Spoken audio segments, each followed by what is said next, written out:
Aslam students, welcome back to biology brilliance. तो आज हम लोग का जो टॉपिक है वो है malaria as an example of biological problem. तो आज हम लोग मलेरिया को as an biological problem solve करेंगे। कल के लेक्चर में हम लोगों ने एक अलग एग्जांपल ली थी फ़िश की, और फिश के जो बायोलॉजिकल प्रॉब्लम्स आए थे हमने उसको डिफरेंट मेथड्स के साथ सॉल्व कर लिया था। तो वो मेथड जिससे कोई भी साइंटिस्ट बायोलॉजिकल प्रॉब्लम को सॉल्व करता है उसको बोलते हैं बायोलॉजिकल मेथड्स। तो ये सिंपल चीज़ें मैंने आपको बताई हुई हैं। अगर आपने वो लेक्चर्स नहीं देखे वो लाजमी देखे, बहुत ही इंपॉर्टेंट लेक्चर्स है वो वाले भी, और डिफरेंट एग्जाम्पल्स हैं जिसके थ्रू आपको ज़्यादा अच्छी समझ आएगी। तो स्टार्ट करते हैं आज का लेक्चर।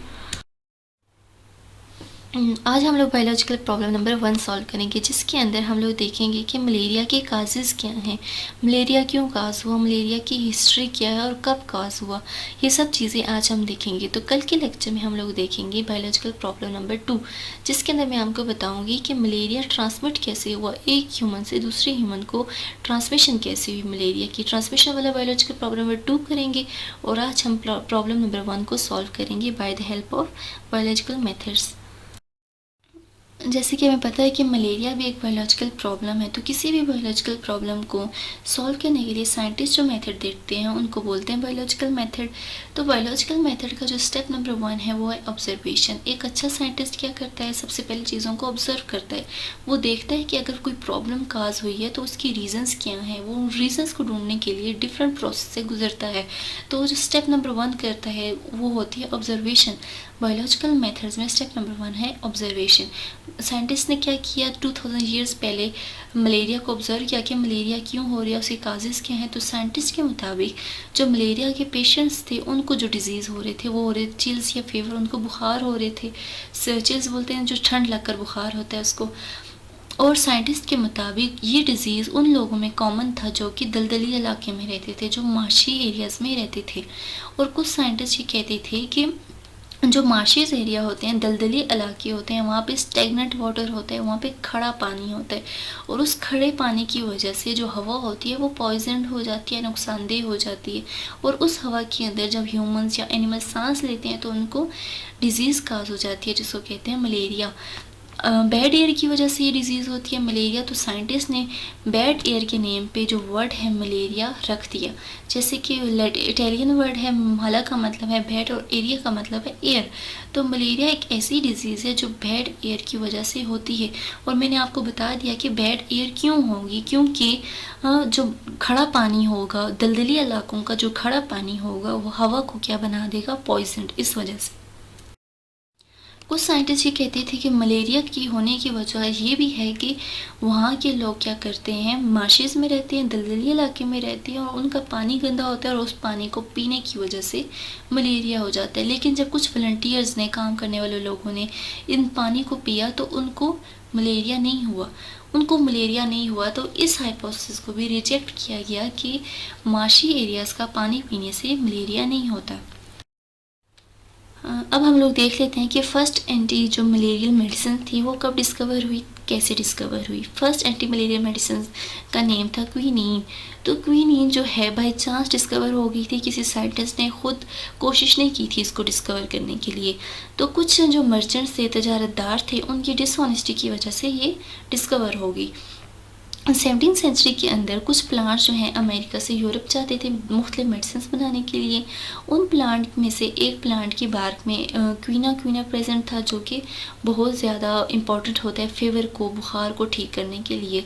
बार्क बोलते हैं किसी भी दरख्त की आउटर मोस्ट जो कोटिंग होती है उसको बोलते हैं बार्क, जो कि हम हाथ लगाए तो उतर भी रही होती है उसको बोलते हैं बार्क। तो उस बार के अंदर क्वीना प्रेजेंट थी, तो वो किसको ठीक करती थी, बुखार को। इसलिए जो ये दरख्त है क्वीना, इसकी बार्क, इसकी आउटर मोस्ट कोटिंग अमेरिका से यूरोप भेजी जाती थी ताकि वो बुखार का ट्रीटमेंट कर लें। लेकिन ये बहुत मुश्किल था मर्चेंट्स के लिए, तजारतदारों के लिए, कि वो अमेरिका से यूरोप इतनी एक्सपेंसिव चीज़ भेजते जो कि बहुत ज़्यादा लोगों को यूज़ आ रही है। तो उन्होंने क्वीना के बजाय एक और बार्क भेजना शुरू कर दी जिसको बोलते हैं सिंचोना जो है वो क्वीना से बिल्कुल रिसेंबल करती है, सेम ऐसे ही लगती है। तो उन्होंने सिंचोना भेजनी शुरू कर दी क्वीना के बजाय। तो जब डॉक्टर्स ने या जो फिजिशियंस थे उन्होंने जब सिंचोना को यूज़ किया फीवर वगैरह के लिए या मलेरियल पेशेंट्स के लिए, तो उनको पता चला कि जो सिंचोना की बार्क है वो बहुत ज़्यादा फ़ायदा दे रही है मलेरियल पेशेंट्स को। तो उन्होंने देखा कि सिंचोना जो है उसके अंदर एक कंपाउंड है जो कि क्विनीन है। क्विनीन बहुत ज़्यादा फ़ायदेमंद है मलेरिया को ठीक करने के लिए। तो इस तरीके से जो है क्विनीन डिस्कवर होगी। और तो जो क्विनीन है वो फर्स्ट एंटी मलेरियल ड्रग है, मेडिसिन के तौर पे यूज़ होती है जिससे मलेरिया ठीक हो जाता है। लेकिन आजकल क्विनीन का यूज़ बहुत ज़्यादा ख़त्म हो गया और इस पे बैन लग गया है। ये क्विनीन जो है वो 17वीं सेंचुरी से लेकर 19वीं सेंचुरी तक यूज़ होती आ रही है। फिर इसका एकदम से ख़ात्मा क्यों हुआ? इसका ख़ात्मा इसलिए हुआ क्योंकि लोग जो थे इसको डिफरेंट पर्पजेज़ के लिए यूज़ करने लगे। इसको मसल्स क्रैम्प्स के लिए यूज़ कर लिए, लेग पेन के लिए यूज़ कर लिए। मसल्स क्रैम्प्स होते हैं कि मसल्स में बहुत से क्रैम्प्स बन जाते हैं, सुकड़ से जाते हैं मसल्स मूव नहीं कर सकते, तो उनको ठीक करने के लिए इन्होंने क्विनीन का इस्तेमाल कर दिया था, जो कि उनकी मसल्स के लिए बिल्कुल ठीक नहीं था। तो गवर्नमेंट ने 19वीं सेंचुरी में इस पर बैन लगा लिया था। अब जो क्विनीन है उसकी जगह जो ड्रग यूज़ हो रही है वो है क्लोरोक्विनीन। तो ये आपने लाजमी नेम याद रखना है कि पहले कौन सी यूज़ हुई थी। 17वीं सेंचुरी में फर्स्ट जो है एंटी मलेरियल वो क्विनीन डिस्कवर हुई थी, और आजकल जो यूज़ हो रही है वो है क्लोरोक्विन। और ये क्यों यूज़ हो रही है? क्योंकि क्विनीन का लोगों ने गलत इस्तेमाल करना शुरू कर दिया था, और ये जो है क्विनीन का प्लांट है। तो डिफरेंट साइंटिस्ट हैं जिन्होंने मलेरिया जैसे बायोलॉजिकल प्रॉब्लम को सॉल्व करने के लिए बहुत से एक्सपेरिमेंट किए। तो उनमें से जो एक साइंटिस्ट हैं वो है लेविरान।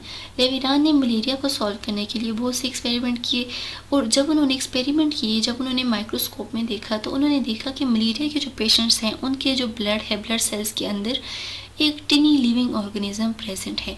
तो उन्होंने इस टिनी लिविंग ऑर्गेनिज्म को प्लाज्मोडियम कह दिया। तो वो कौन से साइंटिस्ट हैं, आपको ये एमसीक्यूज में आ सकता है, जिन्होंने प्लाज्मोडियम को डिस्कवर किया ब्लड सेल्स के अंदर? तो वो लेविरान थे। लेविरान पहले साइंटिस्ट थे जिन्होंने मलेरियल पेशेंट्स के ब्लड सेल्स के अंदर प्लाज्मोडियम को दराफ्त किया। प्लाज्मोडियम क्या है? कोई भी टिनी लिविंग ऑर्गेनिज्म है जिसकी वजह से मलेरिया काज होता है। तो साइंटिस्ट ने डिफरेंट ऑब्जर्वेशन की मलेरियल पेशेंट्स के बारे में। तो सबसे पहले जो ऑब्जर्वेशन उन्होंने की उसमें उन्होंने ये कहा कि जो मलेरिया है वो उन पेशेंट्स को होता है जो कि मार्शी एरियाज़ में रहते हैं, जो कि दलदली इलाकों में रहते हैं। सेकेंड उन्होंने ये कहा कि क्विनीन जो है वो फर्स्ट एंटी मलेरियल ड्रग है जो कि मलेरियल पेशेंट्स को ठीक करने में काम आ सकती है। थर्ड उन्होंने ये कहा कि जो मार्शियस एरिया हैं, दलदली इलाके हैं, वहाँ का पानी पीने से मलेरिया काज नहीं होता। और फोर्थ वेरी इंपॉर्टेंट उन्होंने ऑब्जर्वेशन की कि प्लाज्मोडियम जो है वो हर एक मलेरियल पेशेंट के ब्लड में देखा गया है। तो जैसा कि हमें पता है कि बायोलॉजिकल मेथड में जो सेकंड स्टेप होता है वो होता है हाइपोथेसिस। तो हाइपोथेसिस के अंदर साइंटिस्ट क्या करते हैं, अपनी प्रॉब्लम के लिए कोई भी आर्जी वजाहत देते हैं, a tentative explanation to the problem, उसको बोलते हैं हाइपोथेसिस। तो मलेरिया की प्रॉब्लम के अंदर साइंटिस्ट ने जो अपनी आर्जी वजाहत टेंटेटिव एक्सप्लेनेशन दी थी वो ये थी कि Plasmodium is the cause of malaria, कि प्लाज्मोडियम जो है वो मलेरिया का काज है। अब इस हाइपोथेसिस पे उन्होंने डिफरेंट एक्सपेरिमेंट्स करने थे, जिन एक्सपेरिमेंट्स के बाद इनकी हाइपोथेसिस या तो रिजेक्ट होगी या तो एक्सेप्ट होगी। और इस काज के ऊपर डिडक्शन दे दी। और जैसे कि आपको पता है डिडक्शन क्या होता है, डिडक्शन इफ़ एंड देन की स्टेटमेंट होती है, एक लॉजिकल कॉन्सिक्वेंस होता है, एक काबिल गौर नताइज होता है जिसकी वजह से साइंटिस्ट जो है अपनी हाइपोथेसिस को प्रूव कर रहे होते हैं। तो साइंटिस्ट अपनी हाइपोथेसिस जो उन्होंने हाइपोथेसिस दे दी, आर्जी वजाहत, हाइपोथेसिस बोलते हैं आर्जी वजाहत को, उन्होंने एक आर्जी वजाहत दे दी कि Plasmodium is the cause of malaria.